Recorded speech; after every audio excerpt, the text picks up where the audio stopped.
close the gap between your ideas and your execution. I'm gonna leave you with that. Hey y'all, I feel compelled to talk to you today as I've been doing some New Year's cleaning and getting ready to go to the rehearsal space. I finished up making some scripts and creating a system for how I want to approach YouTube this year. And I was thinking this could actually be really helpful for all of you as well. I know a lot of you are similar to me where you want to pursue something creative, or you just want to get away from the 9-to-5 corporate or tech grind. Oh, I totally feel you. I don't miss it at all. However, I will say, if you want to make an income from YouTube, which if you've been following me since 2016, I was making that YouTube money at one point.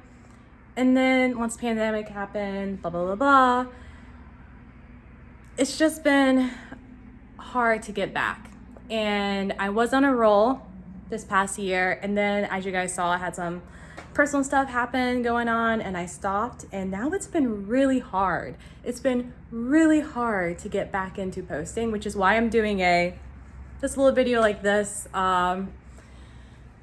impromptu stuff, because it's really important to just post. It's really important to just get into the process, develop the process of making videos. That's the most important thing. I am making a video about posting daily because I've been researching the OGs who've done it in the past, and they talked about their systems and what caused the burnout, what they would do differently and probably are doing differently today. Is the reason I'm able to create as much as I am is because I'm being really low effort in terms of the editing, right? That's the thing that takes the longest. Shout out to Chimney, who's inspired me to go daily again. So right now I'm just getting things ready in the back end to ramp up, so it's not a burnout process, so it's easy, so it's a thought out system. Because if you don't have a system, you're just posting all willy-nilly, girl, it's gonna be a mess. It's gonna be an absolute mess, and then you'll stop like I did, and it's really hard to get back to where you were. I was just watching one of my videos about the POV, you quit your 9-to-5 to follow your dreams. I really like that video. I'll link it if you're interested. I was just like, man, I really got creative with the editing. This was even before I did my video editing bootcamp course. And I was like, man, I need to get back to that quality. I really enjoy it. I feel like it really represents who I am versus these like, oh, I'm walking around my studio apartment videos, which is nothing wrong with that, because you can see like who I am. I think it's a great representation of who I am. It's real life, it's relatable, right? Like cleaning up for New Year. I'm about to record a video. This little nook I started using. I like how this turned into a studio. A tour of my studio, my living space.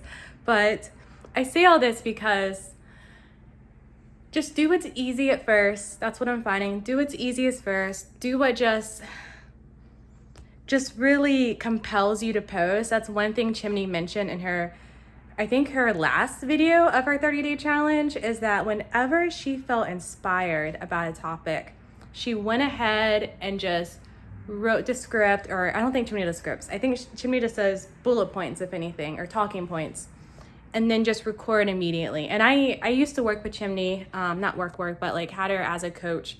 And that's one thing I noticed about her. I would just mention the idea off the cuff, and she's like, that's a great idea. I'm gonna do that. And then 2 days later, that video is already up on YouTube. That's where you need to be. That's where we need to be. You feel inspired, make the dang thing, just make it. I've taken, the Matt Diavella online course about how he makes his video as a filmmaker, which mind you is totally different. So I'd say that's the other thing. Be intentional about what your channel, like how you want your channel to represent who you are, and be realistic about who you are. Like, are you a filmmaker? Are you really a filmmaker? I think we all like to think we are, but you'll make this whole process a lot easier if you will accept what you aren't and just leverage who you are. And that's what I'm doing. That's what I'm doing. And what time is it? 2:15. So I gotta go. I'm going to the studio today. I'm really excited. I'm doing a video audition, and I am playing the song Whole with Courtney Love, aka Kurt Cobain's wife.